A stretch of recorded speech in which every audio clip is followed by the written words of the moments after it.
And launching on March 1st, we have Fire and Stone, and this plays 2 to 4 players and takes about 45 to 60 minutes to play, and this one's going to be my pick of the week. And before I get into the reasons why, I just want to mention that this is coming from the same designer who created one of the best games ever made, which is Carcassonne, which in my opinion is a near perfect game. That's not the reason that I'm making this one my pick of the week, but after looking into this game, it's no surprise to me that this is coming from the same designer, because I think this one does share that same simplicity that Carcassonne has, but then still offers that incredible depth. And in this game, players are cavemen in a Stone Age world. They're going to be playing on a map that's divided into several regions, and players are all going to be starting on the same starting point on the map, and they're going to be moving their pawn outward from there. Players can move to explore a region, and when they do that, they're going to reveal the token that is face down on that region. And there's a few types of tokens that players can encounter. The most basic is the Gathering token, which can be represented by some different images of food, and if players gain 2 of the same type, then they can trade that into either gain a point card, which will score the player's points at the end of the game,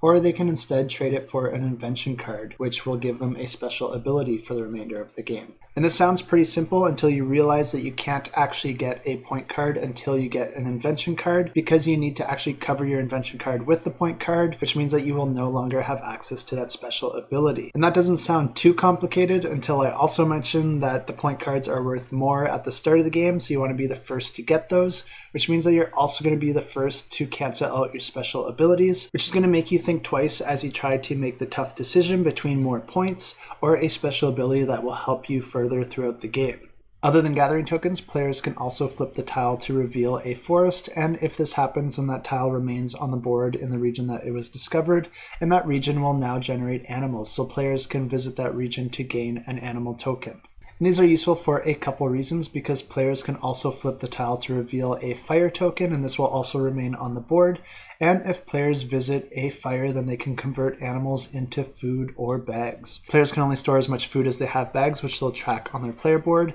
and every time a player gains a bag, they'll be adding it to this recessed region on the left side of their board. And the reason that players want more bags is so that they can hold more food, because the other tile that you can discover is a hut tile, and this is a region where you can build huts, and in order to build a hut, you're trading in food. Each hut is worth 1 point, but you'll also gain bonus points if you have the most huts in a region at the end of the game. And that's pretty much all there is to this game, so it's really easy to teach and play, but you can see it has quite a lot of depth with the different options that you have at your disposal, and timing certain actions, and deciding when you want to trade in your inventions for victory points. And there's still one more twist to this game, because midway through, all the players will gain a second meeple that they'll be putting out on the board, and players will be able to control both those meeples on their turn, increasing the rate that they'll be able to cover ground and perform different actions. At the end of the game, the player with the most victory points wins the game.